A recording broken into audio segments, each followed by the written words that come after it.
Hello everyone, and at the outset, I would like to thank the organizers of Thermo Fisher for giving me this opportunity. The topic for my today's presentation is the impact of rapid genomic profiling for myeloid malignancy research.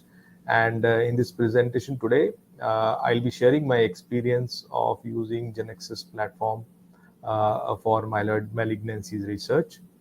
And these are my disclaimers. So myeloid neoplasms, as you are aware, that it is a very heterogeneous group, and in the current WHO 2016 classification, we have myeloproliferative neoplasms, myelodysplastic syndromes, MDS, MPN overlap syndromes, then acute myeloid leukemias, myeloid neoplasms with eosinophilia, that blastic plasmacytoid dendritic cell neoplasms, and myeloid neoplasms with germline predisposition. So very large and a heterogeneous group. But basically, in terms of the various oncologic mechanisms described in these malignancies, we are aware that a lot of work is going on, and they reflect that many of the mutations in these neoplasms kind of involve various common mechanisms like DNA methylation, splicing factors, signal transduction pathways, chromatin modifications, transcription factors, and the mutations which impair the DNA repair. So a lot of mutations affecting a common pathways, but still there are some genes and mutations which are very distinct to certain neoplasms like AML, MPN, MDS, and MDS MPNs, and we are in the process of understanding the importance of the specific genes and mutations in them. But still, there is a whole lot of overlap between different genes and mutations. They kind of overlap between distinct entities, and if we are in the process of getting much of this information, and clinically this is getting in, and clinically it is just not the question of getting mutation positive or negative, or figuring out whether it is polymorphism is there or not. There are a lot of clinical decisions keep on adding, and they are getting important, like the mutations, whether there is a familial predisposition is there or not, whether it can be used for MRD, whether targeted therapies are available, what kind of WHO class it is it somatic. So a lot of questions keep adding, and in the clinical domain we have to provide a lot of answers to these queries, and this has been possible by either using manually, by figuring out through the databases, or through the use of softwares or databases like Oncomine software databases. If you can use that, so you can get much of that information. Not that the entire information is available, but at least some part of this information can be highlighted. Now, this was a slight brief about various neoplasms and the targets and the genes which are which are there. Now, to be able to get that information, we are aware that it is possible with the next generation sequencing, and within the next generation sequencing of all the approaches like exome sequencing, whole genome sequencing, we have a targeted NGS based approach which is very popular, and within that we now are following a combined DNA and RNA based testing, meaning you prepare your DNA libraries separately, RNA libraries separately, and pool them and sequence them and get the information with respect to the various single nucleotide variations or point mutations, insertion, indels, copy number alterations, fusions, and gene expressions. So all of that is possible with the use of combined targeted next generation sequencing. And this approach is getting very popular as opposed to earlier where we were using only DNA based testing. And how is this is possible? This is possible with the use of sequencers, and these are two of the sequencers that I have been experienced, or I have been using that, and I'll be referring to some of them during my presentation. This is the Ion Torrent PGM, which was earlier available, but it is not currently available. At some centers still it is being used, but the workhorse remains the Ion Studio Gene Studio S5 system. So this from Thermo Fisher kind of forms the workhorse in which many of the centers are doing the targeted gene panel sequencing. And if you look at typically how this workflow, so this could be even with the use of different apart from Thermo Fisher, you could have Illumina, but the workflow typically remains the same, where you have to pre-process the sample, you extract the sample, pre-process it, you prepare your library. There is emulsion PCR. Subsequently, either using OT2 or Iron Chef, and subsequently you would sequence it using the sequencer, and subsequently get the information and use the bioinformatic pipelines to get the information that you require. So this entire workflow is more or less similar, though the protocols might be different, but more or less this works in this way.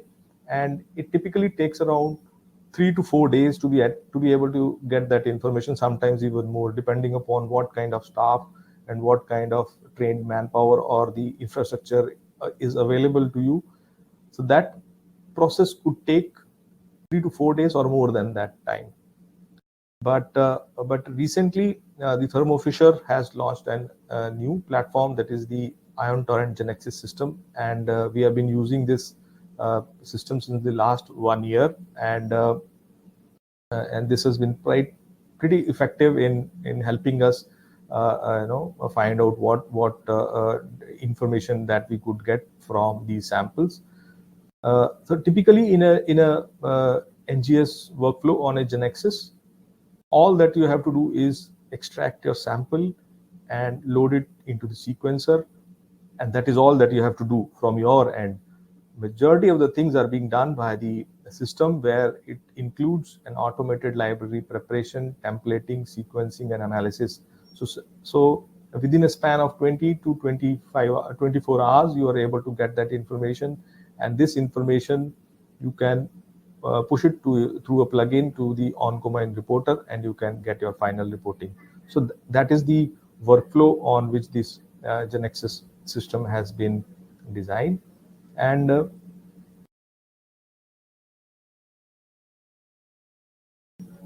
within the heart of the system, you have the chip, that is the Ion GX5 chip. This is what is loaded, and this is there are 4 lanes to it, and you could use each lane separately.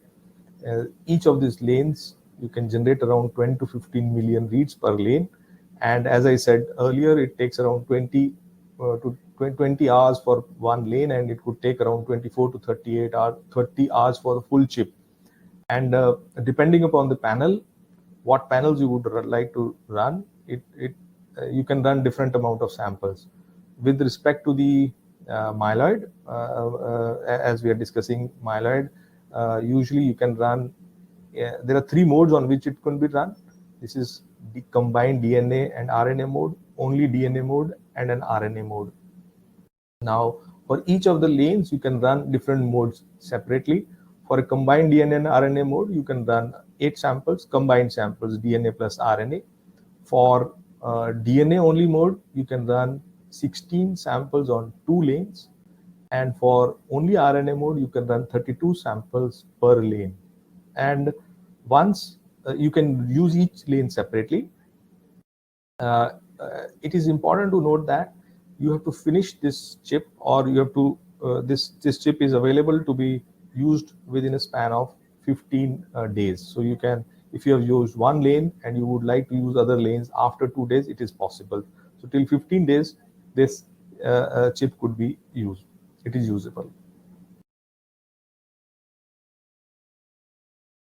Now, this is the panel, that is the Oncomine Myeloid V2 GX assay. Now, this is an updated panel as opposed to the earlier Oncomine Myeloid research assay that many of you or even we had been using earlier. So this is an updated version of the previous assay, and as you can see highlighted in red, these are some of the genes which have been added in this. Along with it, many other primers of complicated genes like CEBPA, FLT3, they have been added, and some of the genes like AKNRD26, DDX41, PPM1D are typically implicated in the germline setting, and this panel does help in picking some of those cases.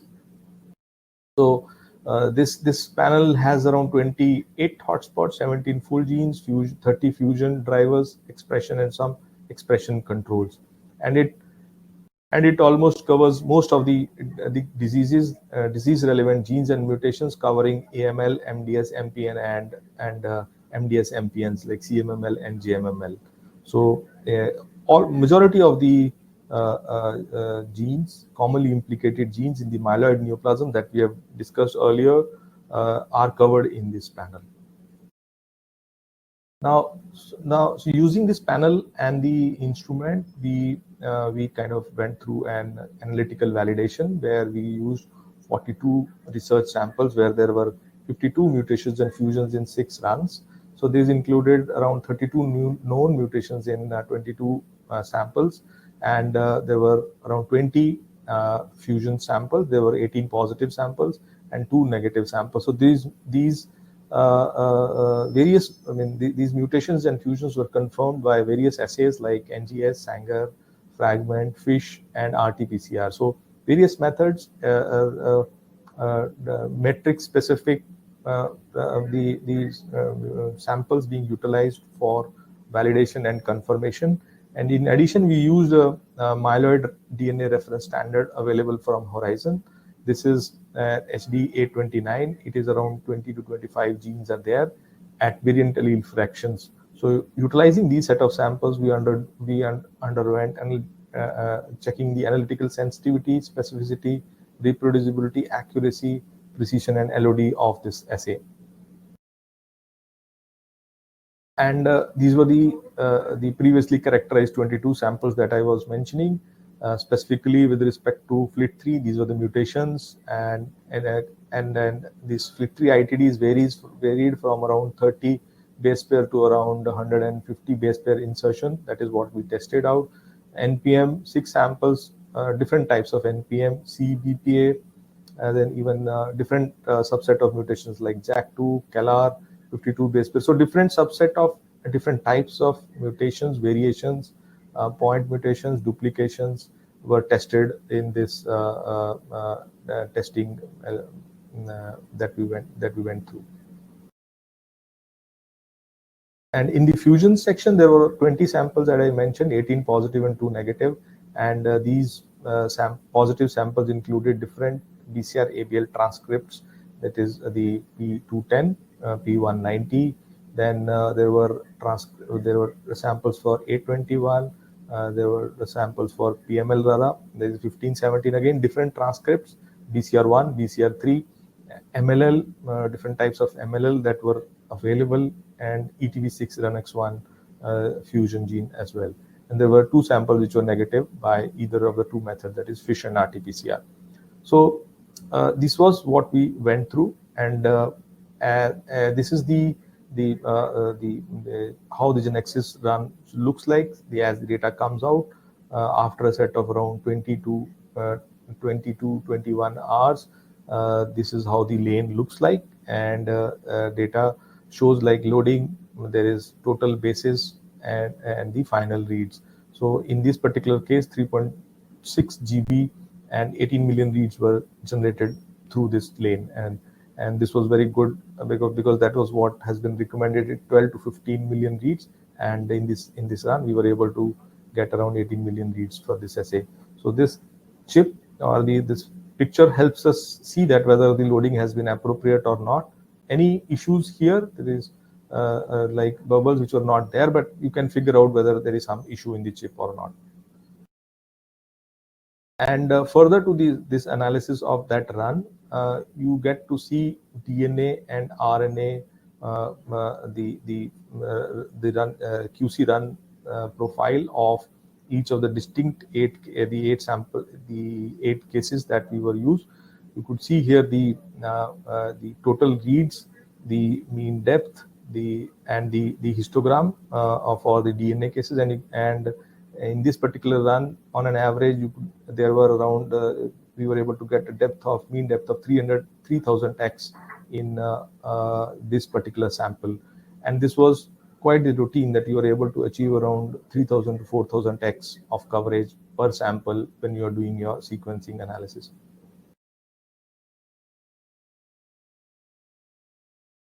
Now coming to the data that we got, this is the HD829 control, and this control has different variants at different allele frequencies. Majority of these variants were detected even at variant allele fraction of 5%. So majority of them were detected except two mutations, that is this FLT3 ITD 300 base pair insertion. This is this is an issue with majority of the next generation sequencers, uh, and this was not picked up here. And as we are aware that more than 200 base pair, 180 to 200 base pair is very difficult to be able to get it on a sequencer. So this was as what we had expected, or I mean was highlighted appropriately. In addition, some mutations in ASLX. This was a duplication that was also missed out during this. But all other mutations were kind of detected at the expected variant allele fractions. In the previously characterized 22 samples, different mutations and variations, all of those 22 samples and 32 mutations were concordant. There was no discrepancy with respect to any of the samples. This included difficult genes like CEBPA as well. And with respect to the fusions, all the fusions that we had tried to evaluate, they were detected. These were different transcripts, though. So in the approximately 20 samples, 18 positive and 2 negative, all of them were concordant. Now, we did wanted to look at some of the difficult genes like CEBPA, CALR, and FLT, since this was a new panel being evaluated, and we wanted to see the coverage of that. So this is the electrophotogram showing the coverage of the different amplicons for various genes like CEBPA, CALR-reticun, and FLT3. You can see here those are nicely covered. This assay is nicely covering the different amplicons of the various genes. So highlighting or meaning that these genes are very nicely covered in the myeloid V2GX assay.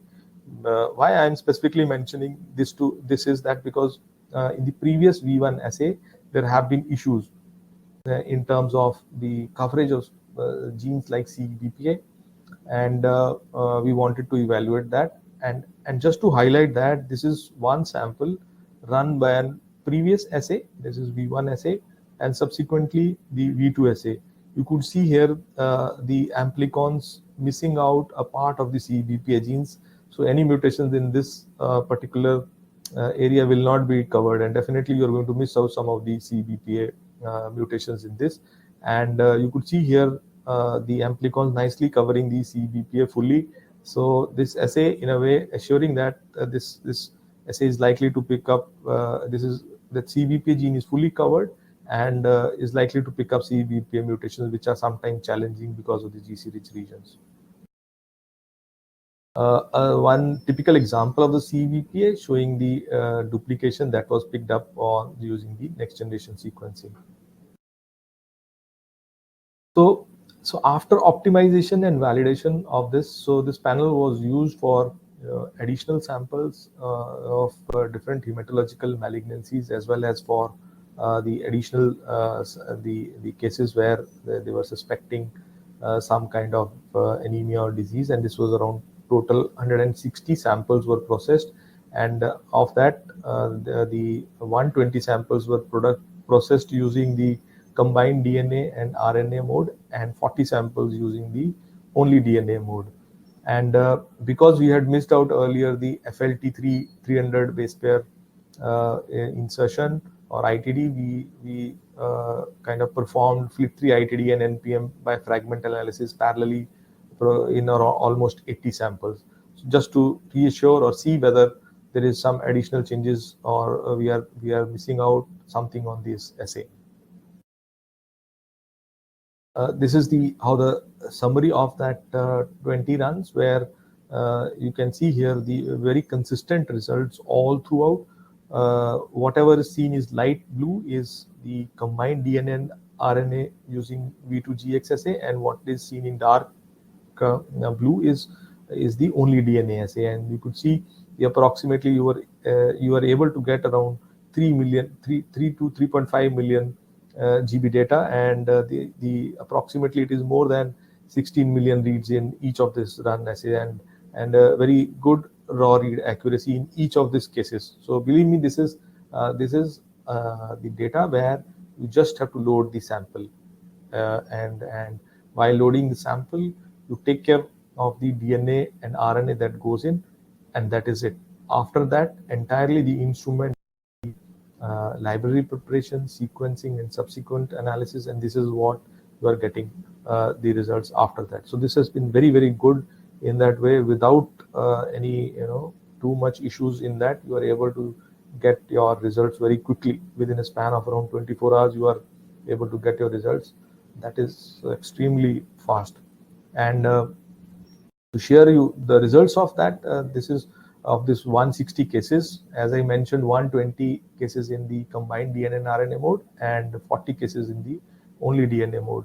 So mutations were observed in 20 of these 40 genes, and this is the commonly observed genes that we saw. TET2 was seen in the highest frequency in approximately 25 cases, and followed by ASLX, NRES, RUNX1, FLT3, and within FLT3, we had FLT3 ITDs which were detected. This is the length that we were able to get out, around 30, 40.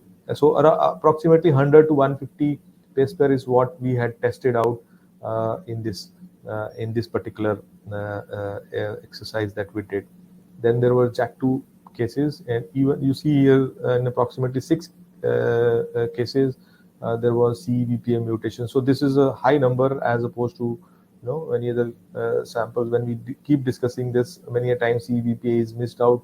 So this was very reassuring that in that CEBPA, as I showed earlier as well, that CEBPA is being covered nicely and is being detected nicely, and even some in many of these cases CEBPA. So that what we realize is that CEBPA may not be that much of a challenge in terms of being detected in this assay.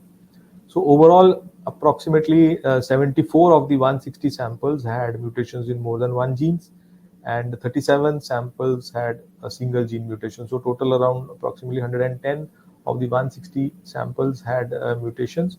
Around 50 samples did not have this mutation. These were primarily the samples where this was anemia, or the diagnosis was not very sure, and those were the cases where we had no mutations being detected in this particular scenario. And again, we looked at the CEBPA, CALR, and FLT3 for this myeloid B2 research assay. Just to again to be, this is of the 120 cases.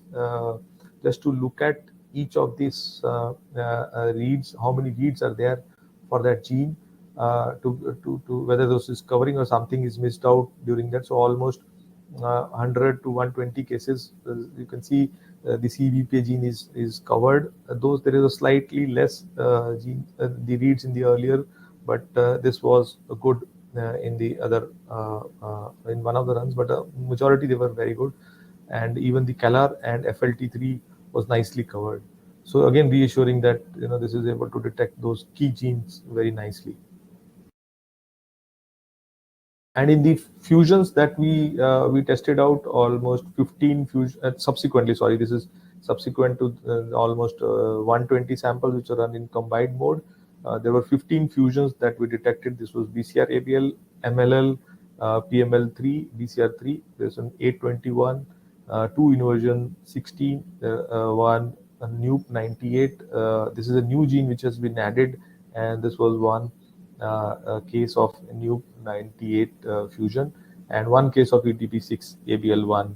So again, highlighting the different fusions as earlier. Again, they are getting picked up in this assay, and there were co-occurring mutations and fusions, like the 821 had additional mutations in NRAS and c-KIT, and the BCR-ABL had additional mutations in TET2 IDH1. There was a case where the BCR-ABL with inversion 16 was there, so that was very very interesting to note that there were 2 fusions present in this particular case, and this was a case of CML in progression, CML in blast transformation. where we had these two fusions. So this was for all from my side. So basically, in this series, I share that we have had the analytical validation, approximately 96% sensitivity and specificity of a fully automated targeted DNA and RNA sequencing approach using the Genexus platform and the Myeloid V2GX assay. So what we realized that fully automated sample to NGS workflow for comprehensive genomic profiling of myeloid neoplasm research sample is possible with this platform using this panel.